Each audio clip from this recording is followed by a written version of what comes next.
দুনিয়াতে মানুষ বড় স্বার্থপর। যে থালে খায় সে থালেই ফুটা করে। পৃথিবীতে পশু পাখিকে পোষ মেনে রাখা যায়, কিন্তু মানুষকে পোষ মেনে রাখা যায় না। মানুষের প্রয়োজনে মানুষকে ব্যবহার করে, প্রয়োজন ফুরিয়ে গেলে তাকে আবার ছুঁড়ে ফেলে। দুনিয়াতে মানুষ সবচেয়ে বেশি বিশ্বাসঘাতকতা করে, যা কুকুরও করে না। দুনিয়াতে মানুষ টাকার পিছে ঘোরে।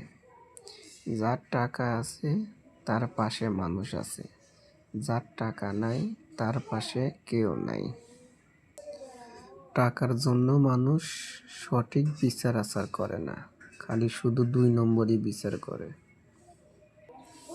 কথাগুলা বললাম ঠিক বলেছি নাকি ভুল বলেছি, যারা শুনবেন যদি আমার এই কথায় ভুল হয় দয়া করে আমারে ক্ষমার দৃষ্টিতে দেখবেন। আসলে গোছায়া গাছায়া কথা বলতে পারি না, সেই জন্য সবাই আমাকে ক্ষমা করে দেবেন। ধন্যবাদ।